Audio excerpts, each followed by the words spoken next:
আসসালামু আলাইকুম। কেমন আছেন সবাই? আশা করি আপনারা ভালোই আছেন। আমরা ভালো আছি, কারণ বাংলাদেশের নতুন বিজয় উপলক্ষে আমরা চিন্তা ভাবনা করছিলাম একটা চড়ুইভাতি অনুষ্ঠান করব। যে কথা সেই কাজ। আমি, মিকাইল এবং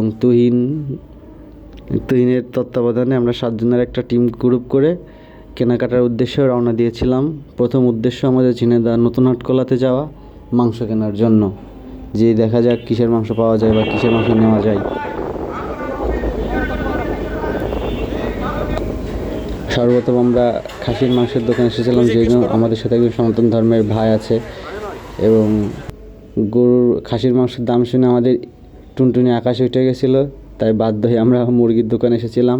প্রথমে ব্রয়লার নিতে চেয়েছিলাম, কিন্তু আমার জোরাজোরি করার কারণে বাধ্য হয়ে সোনালি নেওয়া হয়েছিল। আমরা যেহেতু 7 জন আছে, হিন্দু আছে, এই জন্য আমরা রোস্ট করার জন্য মুরগি নিয়েছিলাম। 3টা বড় দেখে সোনালি মুরগি নেওয়া হয়েছিল। সেই দামাদামি চলছে। তুহিন সাহেব আবার দামাদামিতে অনেক এক্সপার্ট।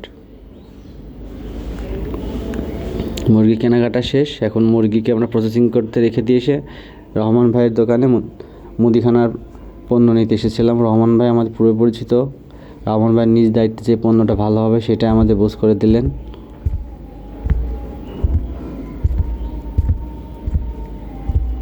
হিসাব শেষ। রহমান ভাইয়ের টাকাটা দিয়ে আমরা আমাদের পরিষ্কার করা মুরগিগুলো নিতে এসে বিলটা পরিশোধ করে চলে আসছি। এখন যাব কাঁচা বাজারের দিকে, যে পেঁয়াজ, রসুন, কাঁচা ঝাল এগুলো নেওয়ার জন্য এবং শুকনো ঝাল নেওয়ার জন্য। কাঁচা বাজার করতে আবার মিখাইল সাহেব অনেক এক্সপার্ট। বাজার করা রেখে দেওয়ার পর আমরা একটু ঘোরাঘুরি করার জন্য ঝিনাইদহ কেন্দ্র টার্মিনালের দিকে যাচ্ছিলাম। এই যে উঁচু বিল্ডিং, এগুলোকে বলা হয় কংক্রিটের জঙ্গল। একদিন পৃথিবীর সব আলো হারিয়ে যাবে এই জঙ্গলের কারণে। মানুষ বিশুদ্ধ আলো, বিশুদ্ধ অক্সিজেন থেকে বঞ্চিত হবে।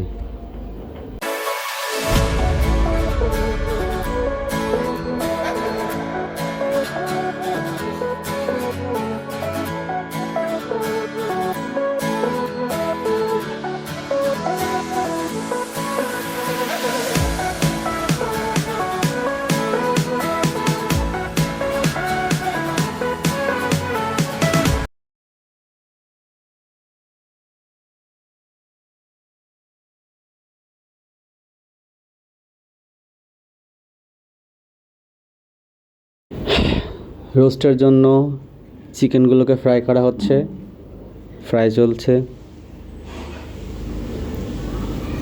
আমার বন্ধু হাসিব, সে রন্ধন শিল্পে অনেক এক্সপার্ট।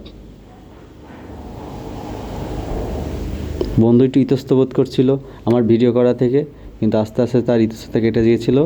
তারপরে আমি একটু বাড়াবাতে ছাই দিলাম, মানে আমিও একটু পার্ট নিলাম যে হ্যাঁ আমিও রান্না করছি। পেঁয়াজ এবং তেল উত্তপ্ত হওয়ার পরে সেখানে শুকনো ঝালের গুঁড়ো মেশানো হচ্ছে এবং কিছু তেজপাতা, গরম মশলার ডাল এগুলো দিয়ে মশলাগুলোকে নেড়ে ভালোভাবে নাড়ার পরে এখানে টক দই দেওয়ার ভিতরে আমাদের চিকেন ফ্রাইগুলো এখানে ছেড়ে দেওয়া হবে। তখন অনেক টাকা থাকলেও বেড়াতে যেতে পারবো না, দামি আইপ্যাড থাকলেও ট্রাভেলগ লিখতে পারবো না, সোনায় বাঁধানো গিটারে একটা ভালো প্রোগ্রেশন খেলবে না, একটা জঙ্গলে একটা ক্যামেরা নিয়ে চুপচাপ বসে থাকতে পারবো না। কখন একটা কমন গ্রিন ম্যাকপাই কাঁধে মাথায় এসে বসবে, সব কাকে বলবো তখন?